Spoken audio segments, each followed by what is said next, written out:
morning, church. Bwana asifiwe.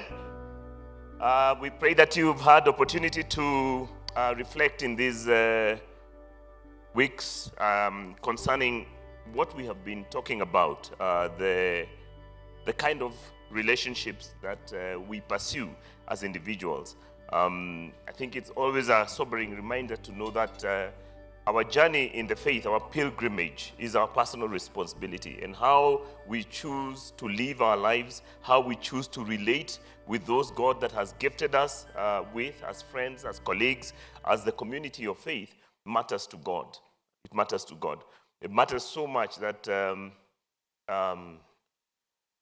He who did not need anything from us left His throne above. We sing about that. And the Word of God became flesh. God, the Creator, decided that He would limit Himself in terms of His physique, even His immortality, and His omnipotence, and His omniscience, so that He could walk where we walk and talk with us and create relationships with us and show us what it is to pursue a consistent relationship with God and with each other. We call Him the second Adam, and He came here to show us how we were meant to live as human beings. And so the question is not just an academic question. What kind of friend are you? What kind of colleague are you? What kind of even worker are you?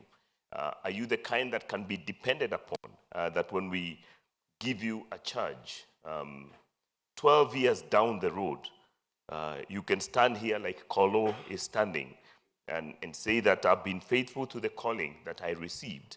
And in the years that have come and gone, I'm still pursuing the goal of God, the mission of God, despite the many challenges that I have faced. I think that amount of predictability, of consistency, of accountability, and of faithfulness cannot be overstated, because then it allows a whole church like this to establish a relationship and to be consistent and to know that we can be good. Our word can be depended on. When we say that we are going to pursue a relationship, that we will be there 5 years down the road, 10 years down the road, 15 years, as long as we are here, that it will not be us to break our word. We will still do what we promised to do, and that is pursue the love of God across culture, across language, across race, regardless. And God loves that kind of consistency. And today, I'm really proud of the German mission. It's one of those that we can say we've been able to be faithful over the years and done so much against all odds. A shining example, obviously, David and Jonathan, across seasons, in difficult circumstances, consistent, none turning against the other, always being able to deliver faithfully the promise that they made. And I think we have much to learn about that. So we'll pick up the story. I'll allow us the story for us to be led by the story, the scripture, wherever that it's going. And I do promise that one day we will finish, if the Lord tarries. The story so far is that Saul is still pursuing David out of no good reason whatsoever. He's an insecure leader. He's seen that God has really blessed what David is doing. And instead of celebrating that, he has decided to go against it. And he's doing all manner of evil things. But unlike him, his own son, Jonathan, has shown himself to be a man of honor, a man of integrity, a man who will go out of his way to bless a lesser person. Because at this point, David is not the David we know. He's just a shepherd boy who God picked from oblivion, in a sense, and is fast tracking him on the way to leadership. Jonathan has no way of knowing what David will become one day. So, because, he doesn't have the same hindsight that we do. They say that hindsight gives you vision 2020. You're able to see everything that happens. But at this point, when it is happening in real time, you really don't know how this thing will pan out. And so he's going out, in a sense, in a limb, just out of faith and out of trust, and out of, I think, a deep sense of discernment of what God is doing in this other young man, his colleague. And so he decides that I will help you, and I'll not let even my father, who has all the power and authority at this time, to destroy you or to harm you, because you have done nothing wrong. And he's able to see what David has done and see, whatever you're doing, David, God is with you, and it is bringing honor to our nation. It's actually bringing honor to the king. Why it is that he's opposed to you, I have no idea. But guess what? I am going to help you. So I want to pick up the story from 1 Samuel chapter 23, where David was still being pursued, and then we will see an encounter between David and Saul, and just look at the different ways in which David treats Saul as opposed to what Saul is doing to him. But to pick up the story, I'll just backtrack a little bit to chapter 23. The main story is in 24. This we did some time back in verse 15 to illustrate a point. 1 Samuel 23 verse 15. While David was at Horesh in the desert of Ziph, he learned that Saul had come out to take his life. And Saul's son Jonathan went to David at Horesh and helped him find strength in the Lord. And this is something that we highlighted some time back.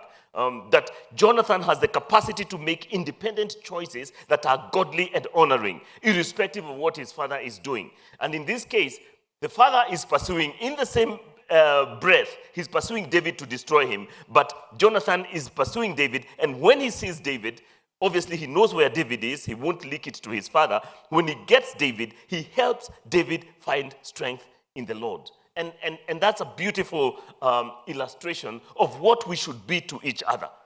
That in our times of discouragement, to pursue somebody who you know is going through a difficult season in their life, maybe they've lost their job, or they are sick, or they have been bereaved, and they are downcast.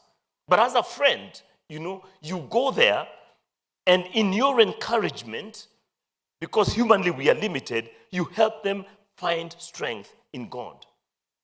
Because the true source of strength is not us, it is God.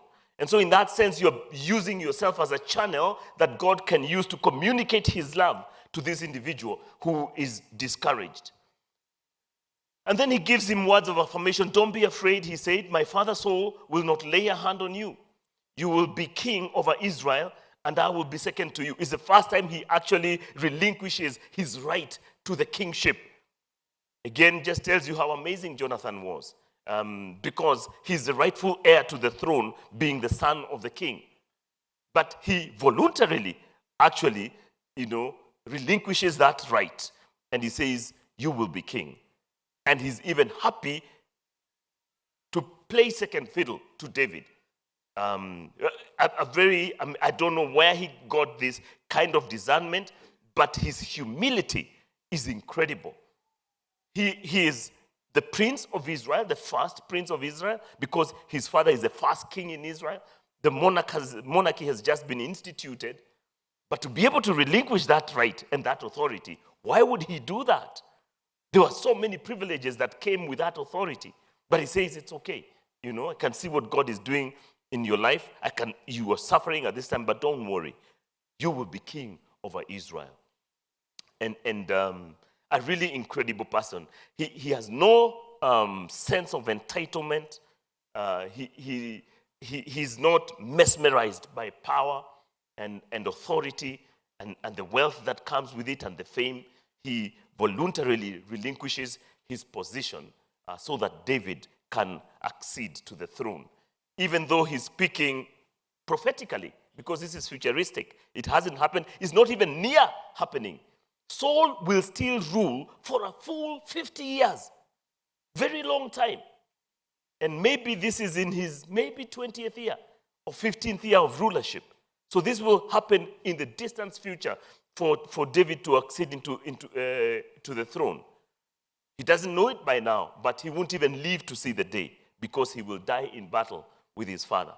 But had he lived, he was happy to play the second fiddle to David while David played king. So my father Saul will not lay a hand on you. You'll be king over Israel, and I will be second to you. Even my father Saul knows this. The two of them made a covenant before the Lord. Then Jonathan went home, but David remained at Horesh. Really beautiful interplay in terms of their relationship.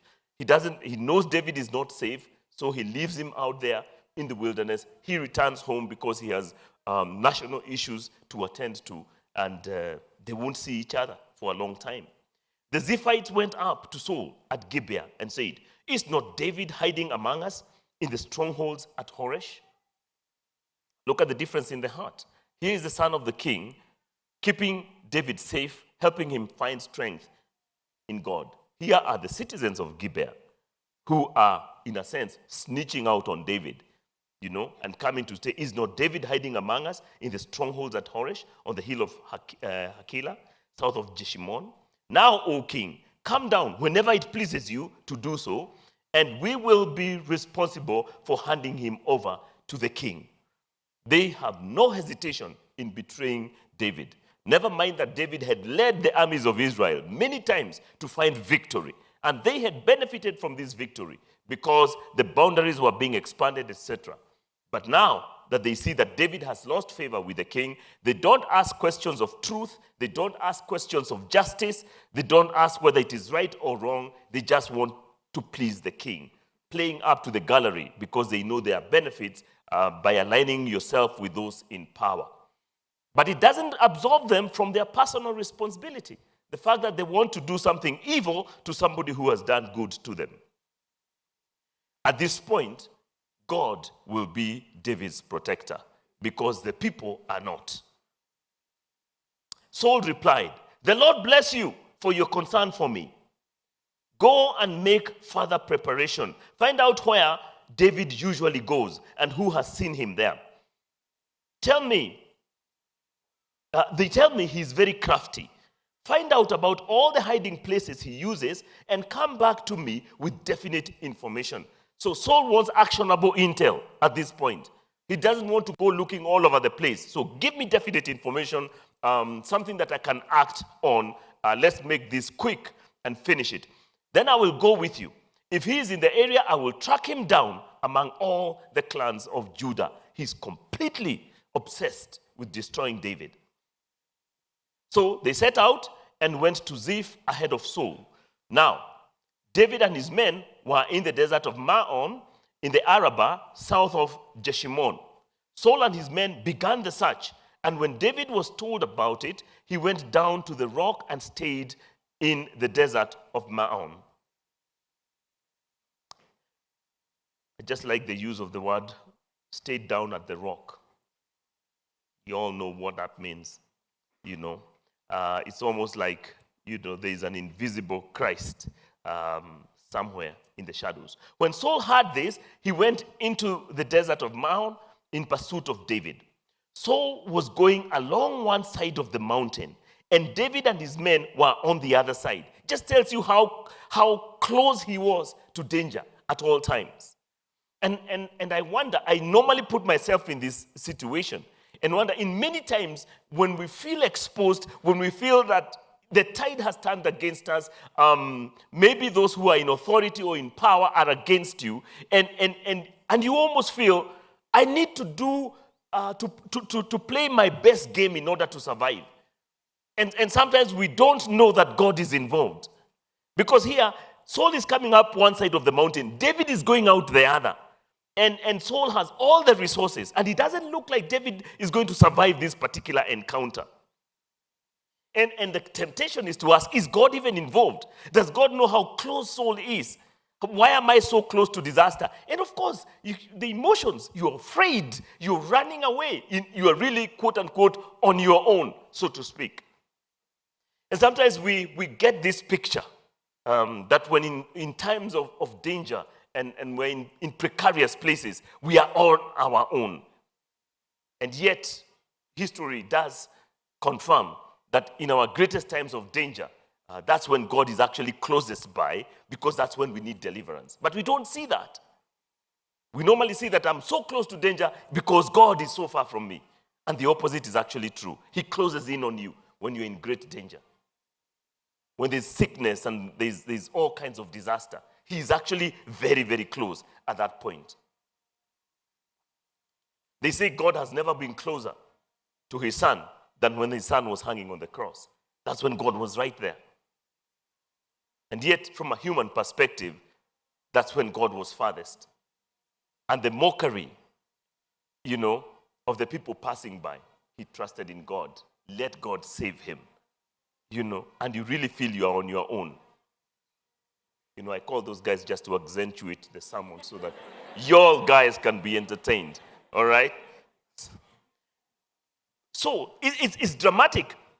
So here, Saul is closing in. And David is hurrying to get away from Saul. As Saul and his forces were closing in on David and his men to capture them, so it was going to happen. What happens? God intervenes. A messenger came to Saul saying, "Come quickly, the Philistines are raiding the land." So God has offered a distraction. He has allowed the Philistines to go, and of course, in his obsession to pursue David, he has left, the boundaries of Israel unprotected. The enemy knows it, and he knows, Saul is headed inland. He's pursuing David, so this is our time to raid. So they come in and raid. And you have to look at the timing and know that at the point that the enemy is closing, when Saul is closing in to capture David, because they are now on opposite sides of the mountain, Saul has probably thousands of soldiers. So it's unlikely that David will escape. And the men themselves of Gibeah are against David. So they want to deliver him. Immediately, a messenger arrives at that very nick of time. Come quickly, it's urgent. The Philistines are upon us. They're attacking the land. Then Saul broke off the pursuit of David. So you know that if this hadn't been broken off, he would have captured David. He broke off and went to meet the Philistines. That is why they call this place Selah, Hamalekoth, and which means the rock of parting. So there wasn't too much in terms of in between.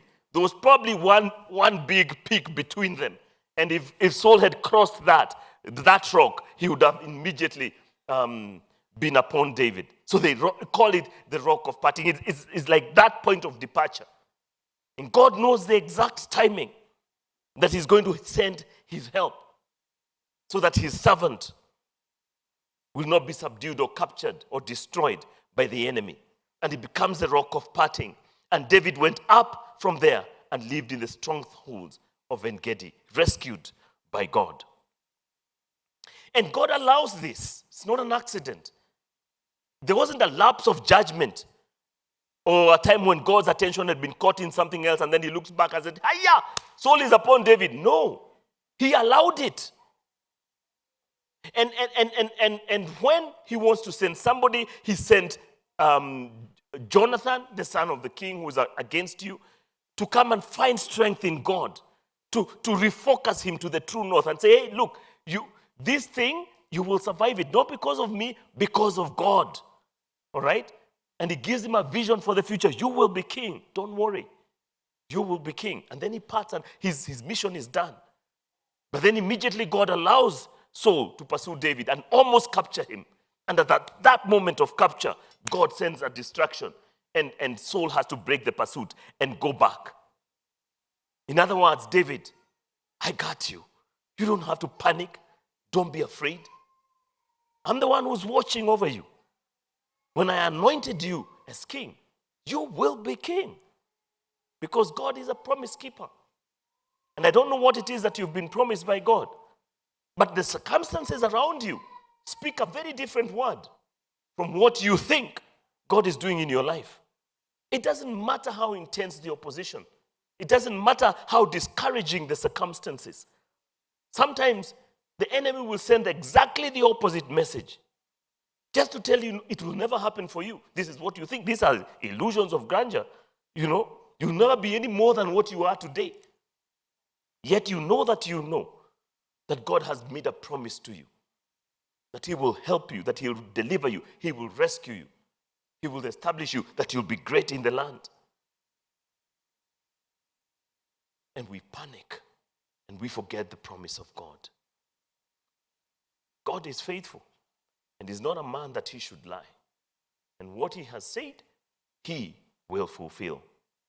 That's the difference between God and us. He doesn't move like shifting shadows. He doesn't wake up on the wrong side of the bed. And he doesn't decide, today you didn't behave so well, so I won't bless you. No. He loved you even before you were lovable. And he made his covenant and his promise to you, not based on your performance, but based on his truth, and based on his promise, and based on what he's capable in accomplishing through you. So when he promised that he will transform us from glory to glory, that his business is to make us like his son, he takes personal responsibility for delivering on his promise. And as long as you and I don't give up on him and stop pursuing him and crying out to him, he won't give up on us. And his promises to us are yea and amen. After Saul returned from pursuing the Philistines, in chapter 24, he was told, David is in the desert of En Gedi. So the obsession continues. And Saul is so close to the activity of God, he's unable to see that even in this distraction, when he was so near his victory, God pulled him off. So he's no longer sensitive to the move of God. May we never reach there, where our rebellion and our disobedience repeatedly darkens and hardens our hearts to a point where we are no longer able to discern the move of God or to hear the voice of God. This is Saul at this point. So immediately he goes back to the Philistines, he finishes with them, he's back to the agenda, the wrong agenda of pursuing David. So Saul took 3,000 chosen men. He thinks this time he will take, the real soldiers, the real scouts, his A-team, 3,000 chosen men from all Israel, and set out to look for David and his men near the crags of the wild goats. He came to the sheep pens along the way. A cave was there, and Saul went in to relieve himself. David and his men were far back in the cave. Look at poetic justice. The same cave where David is hiding. There were many, if you've ever visited Israel and that rugged terrain, there are countless places where he could have chosen to go, and countless caves. But he chooses the one where David is inside and his men. The men said, now listen, you have to be discerning. This is the day the Lord spoke of when he said to you, I will give you your enemy into your hands, for you to deal with him as you wish. He cannot bypass this opportunity. This is the guy who has been making us run all over the country. Here he is, and he's alone because the nature of the business is private. He can't come with his soldiers. Then David crept up and noticed and cut off the corner of Saul's robe. He was that close, and you cut off a robe with a sharp object, a knife or something. So he could have just stabbed him and ended the story there. It was that simple. He was that close. Afterward, and it's good to have an afterward. This is the time of your personal reflection. All right? You have gone and done an action, maybe based on what you felt at that point. It's important to have an afterward. This is your point of reflection, where you go and think through what you did. What was the motivation of that action? Was it motivated by anger, a sense of vengeance, a sense of entitlement? What was it? So you go and reflect. Afterward, David was conscience-stricken. He was walking close enough with God to hear the Spirit of God move in a direction that was saying, David, we don't do that here. That's not how I've taught you. This is not how I'll establish your kingdom. This is not how I'll establish your leadership. It's not by you taking matters into your own hands. No. It's just a robe, yeah, but you know what you were thinking. He said to the men, the Lord forbid that I should do such a thing to my master, the Lord's anointed, or lift my hand against him, for he is anointed of the Lord. Look at the reason. It's not just as he's king. And David at this point, by the way, is also anointed. He was anointed as a young boy. He was probably 16, but he was anointed as the next king of Israel. So he could have said, I have a right. I too am anointed. But he knew the difference between being anointed and the one who is anointed to rule for this time. This is the king seated on the throne, not me. It's not my time yet. And he knew how serious a matter it is to try and circumvent or shortcut or sabotage the purpose of God in somebody else's life. And you see, what Saul was doing did not have to make sense to David. It just needed to make sense to God. Doesn't matter how evil Saul was. At one point, God decided he will be king. So the Lord forbid that I should do such a thing to my master, the Lord's anointed, or lift my hand against him. For he is the anointed of the Lord. With these words, David rebuked his men and did not allow them to attack Saul. So you see, they were ready. They were waiting for a cue from the leader. And then they would have slaughtered Saul. And the issue was, David, don't worry, you don't have to do this. We will help you out. He rebuked them. And Saul left the cave and went his way. That must have been very difficult for the men to watch. Because they said, here we go again.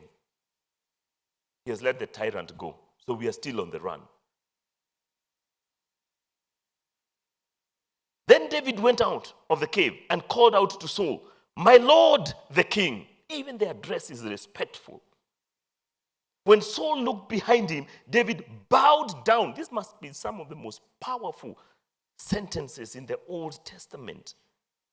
He bowed down and prostrated himself with his face to the ground, a sign of respect and honor and recognition. This is the ruling king. I will pay him honor.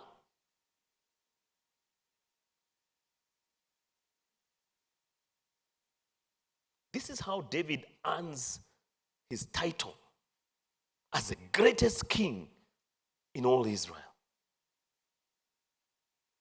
He has the mind of a king. He has the heart of a servant. And because he knows how to honor leadership, God will raise him to the highest point of leadership. And he will establish his throne forever because he gets it. So he prostrates himself with his face to the ground. He said to Saul, why do you listen when men say, David is bent on harming you? This day you have seen with your own eyes how the Lord delivered you into my hands in the cave. Some urged me to kill you, but I spared you. I said, I will not lay my hands against my master because he is the Lord's anointed. Not because he's not pursuing me or because he's a good man or he's not. He knows that Saul is evil. But because he's the Lord's anointed. God is the reason I can't touch you. See, my father. Look at the way he's addressing him with honor. See, my father. Look at this piece of your robe in my hand. I cut off the corner of your robe, but did not kill you. Now understand and recognize that I am not guilty of the wrongdoing or rebellion. I have not wronged you, but you are hunting me down to take my life. May the Lord judge between you and me. May the Lord avenge the wrongs you have done to me, but my hand will not touch you. He makes a covenant right there. It's a decision of the heart and the will. I will not touch you. You do what you want, but you're responsible for that. That's on you. But me, I will not touch you. And right there, David has established himself as a king who will pursue justice. He will know what it is to do what is right. And he has proved it. And that's an interesting scenario because you will see how literally power changes from the king to the servant because of truth and justice. And even Saul will have to acknowledge, This is a better guy than I am. I'm sitting on the throne, but maybe I shouldn't be. This is the guy who should be seated on the throne. Your personal actions and the way you relate to those around you, including those who are in power, will either establish you as a man or a woman after God's own heart, or disqualify you as one who has been given opportunity and position but has squandered it because of pursuit of self.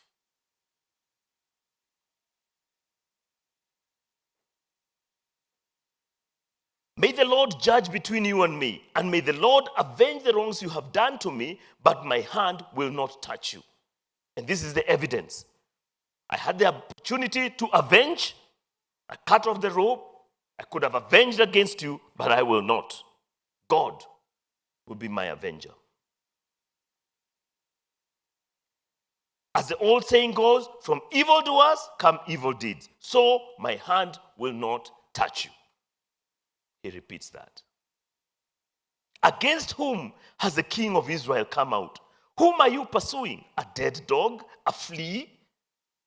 May the Lord be our judge and decide between us. May he consider my cause and uphold it. May he vindicate me by delivering me from your hand. He earns the right to plead his cause before God.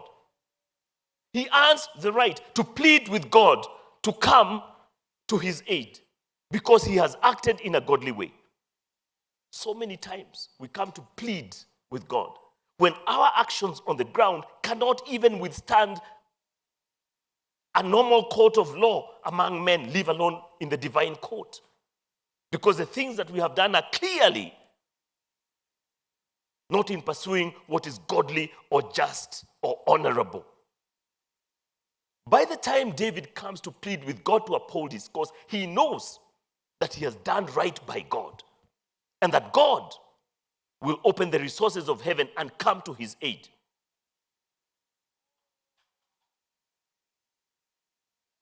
When David finished saying this, look at now shift in terms of the power at a spiritual level. Saul asked, "Is that your voice, David, my son?" It's David who sets the pace. He calls him my father. Saul has no choice, no alternative but to respond. Because deep inside he knows what he's doing is wrong. David, my son. And he wept aloud. This is the king who was going to murder this guy. Now he has seen him and overwhelmed by the kind of injustice and evil that he has done, he's now weeping. And you can see control now moves to David. "You are more righteous than I," he said. "You have treated me well, but I have treated you badly. You have just now told me of the good you did to me. The Lord delivered me into your hands, but you did not kill me. When a man finds his enemy, does he let him go get away unharmed?" Now he's waxed poetic. "May the Lord reward you for the way you treated me today." When we act right, even our enemies bless us. He can't help it. "May the Lord reward you for the way you treated me today. I know that you will surely be king and that the kingdom of Israel will be established in your hands." That's the real transfer of power that happens way before David is king. Even Saul acknowledges, "You are the one who should be sitting on this throne, not me. You're a good man. You're just. And you will rule well when you become king." Look at now what Saul does. "Now swear to me by the Lord that you will not cut off my descendants or wipe out my name from my father's family. Because I deserve this. The way I've treated you, this is what you should do." So he's now pleading with David as though David were already king. So David gave his oath to Saul. Again, David is a godly man. He will not revenge for himself. And indeed, he will keep his word. He's not going to try and attempt and wipe away Saul's name. And he says, "I will do it. I will do it." So David gave his oath to Saul. Then Saul returned home, but David and his men went up to the stronghold. Again, at this time, David realizes that Saul has said all these things, but tomorrow he's going to change, and he'll still be pursuing me. So we are not going to hug and be friends at the BFFs and let's go home. No, you go back. He's going back where? To the stronghold, to bid his time until God clearly shows him that his time has come or that he has removed Saul from the way. Again, let's reflect on this. What would it take for you to treat an enemy, and this is a real enemy, even Saul acknowledges when a man finds his enemy, he knows by this time he's acting as David's enemy. What would it take for you to act graciously and honorably with someone who has treated you so badly? And this is not just treatment. We are not saying that he denied him a promotion. We're not saying that he cut his salary. We're not saying that he sabotaged his business. We're not saying that. We're saying he's actually pursuing you to kill you, and he has the means, the motivation, and the ability to do it. And many times, if it were not for the Lord, you would already be dead. What would it take for you to treat somebody honorably because of the Lord? Think about this and reflect on it. Reflect on the people with whom you have had conflict lately. And not arbitrary conflict that I don't like their face. No, not that kind of conflict. You just don't like the... I'm saying people who have done stuff to you. Somebody who owes you money and they told you to your face, Sita lipa utadu. I will not pay you. And this is... And you're full of... If it was legal to kill, you already have done it. You know it. So we are saying that kind of beef, not imaginary, things that have been done, wrong things against you. Because it's one thing that we had a conflict, a misunderstanding, we are on opposite sides. No. This is somebody who intentionally set out to harm you, and they did you wrong, and they succeeded. And they look like they're thriving while doing it. What would it take for you to treat them with honor and with dignity? For God's sake. This is what true Christian maturity means. And this is the kind of behavior that attracts the blessings of God and alters destinies. Puts you and your descendants on a different trajectory from the rest of us. Because you're just different. And God sees it and he recognizes. And he says, you know what? I think I can trust you.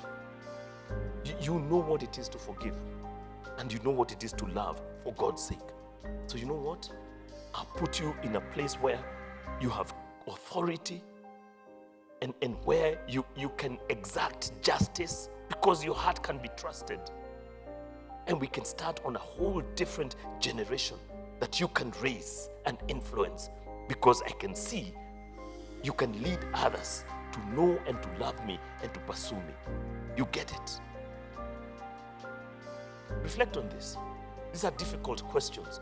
Because when wrongs are done against us, especially where we are the ones suffering injustice, there is pain and that sweet desire to avenge yourself.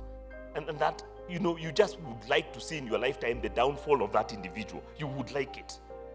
But God says, no, that's not your business. You stick with me, hang with me. What I do with them is none of your business. I know what to do with them. But my concern is you. It's you. And if you track with me, I'll do great and amazing things. And we'll see some of those great and amazing things in the weeks to come. The Lord bless you.